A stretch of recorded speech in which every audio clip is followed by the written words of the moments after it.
So it's not just TEPCO's problem, and so TEPCO is not the sole unit that should compensate for politics. We have lost a couple of us out there, so yes. Hello. Excuse me. My name is Atsuko Fish. I created a fund called Japanese Disaster Relief Fund Boston right after March 11th, and I went to Tohoku in early April, and then I just came back a few days ago. So I just would like to answer to the previous question, equalization. I would like to tell you a very interesting thing. In April, I was lucky enough to go to Tohoku with a truck distributing materials to the people who suffered from the tsunami.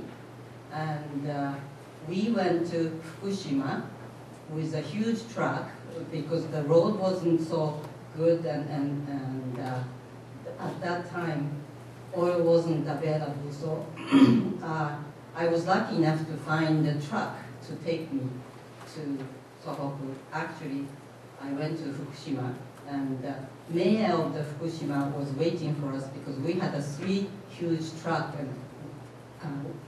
with full of material to distribute. So mayor of the Fukushima was very, very grateful.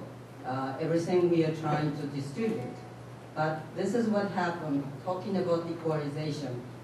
He was very grateful and asked us to distribute material we brought to the huge warehouse. And we brought the waters, we brought blankets, we brought some canned food and diapers and milk. But in order to distribute equally, in order to distribute equally,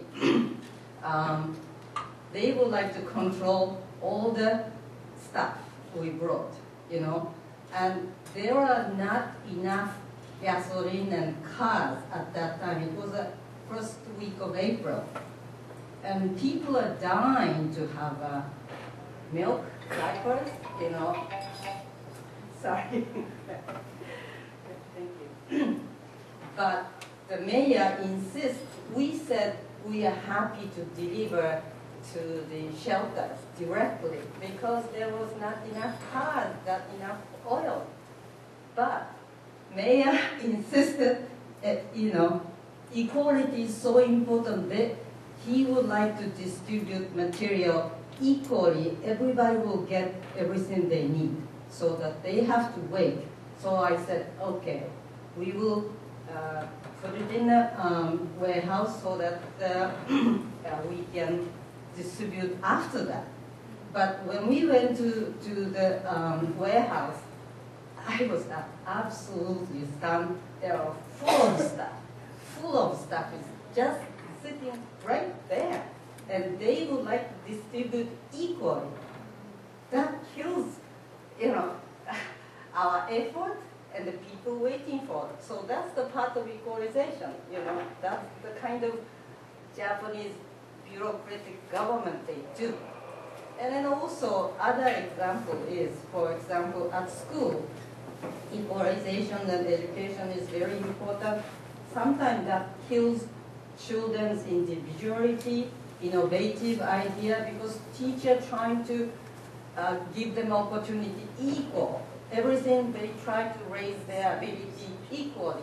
Therefore, it does not help children's innovation, individuality, creativity. Because I live in America for a long time, my kids go to school in America, so I can compare. And so equalization is important to treat people equally. I totally agree. But you have to think about this is an emergency and then you cannot distribute. I went all the way from Boston to Tohoku and couldn't deliver, you know. So I just wanted to let you know the interesting. Thank you very much. I think you have got one question. That will be the last question. You want to raise, please. Why don't you finish? Yeah, carry on. Yeah, with a loud voice. We're limited time. Okay. I'm a first-year MIB student at the Fletcher School. I'm interested in knowing the different perspectives on expectations of Japanese students. Like, for example, I'm currently in a sort of Western education system. And from the professor perspective, what have you been observing, like from Japanese students in classes or some other regions? And from the private sector perspective, what do you expect for the Japanese students, especially educated in outside Japan, to improve your company?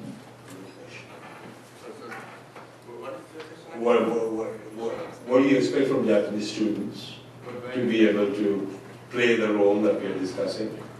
And both, he wants from the academic point of view, which Bruce and you can answer, as well as from industry point of view, which John, you can answer. So in terms of what we are talking about? Yeah, in terms of what we are talking, what do you expect from the young people from Japan, studying outside? That's the question? Oh, for Japanese students studying outside. Yeah.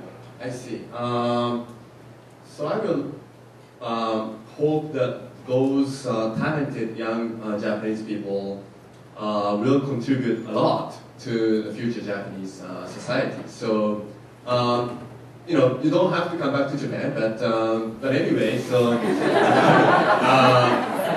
so just contribute to the society, and you know, if you contribute to the society of the U.S., for example, and that will actually, you know, contribute to Japan, like, you know, indirectly. So just work hard and to be a leader of the world, please. Thank you. Let me just say, I've been teaching at Fletcher now for 10 years. I love my Japanese students. I absolutely love my Japanese students. My only regret is this year I don't have any Japanese students, but I hope that that's a temporary. I have found my Japanese students to be extremely hardworking, very analytical, very conscientious in what they do, and very open-minded. All I can do, basically, is to help them develop their analytical skills and you know, improve their skill sets. They already have 90% of what they need to be successful in the world. And it's really very much my hope that not only my Japanese students, but my students from every country will become what Fletcher students have always been, which is cultural ambassadors across the board. And not only to help Westerners understand Japanese culture, which they do brilliantly here, but also then, if they go home to Japan, I think to help Japanese people understand global issues and globalization. But unless the admissions office at Fletcher is taking an unusually small slice of the very best Japanese students, you know, I certainly have nothing but praise for the Japanese students that I have had the privilege of teaching. From industry perspective. To be expressive, to be interactive with, you know, the overseas people is quite important for us Japanese students to be. Well, to me, you know, to my understanding, they see Japanese students seem a relative, you know, quiet, and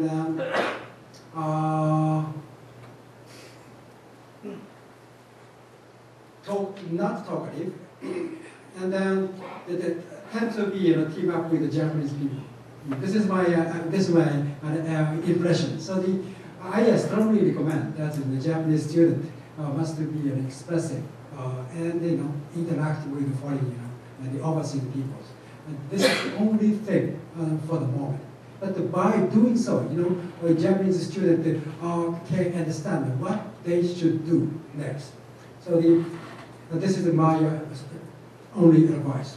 Thank you very much. I think, you know, I would like to answer that question also, and then I'll wrap it up. I've got about a couple of minutes to wrap up the whole session, which is not going to be easy. But my feeling is that you have to be first Sekaijin, and then Nihonjin.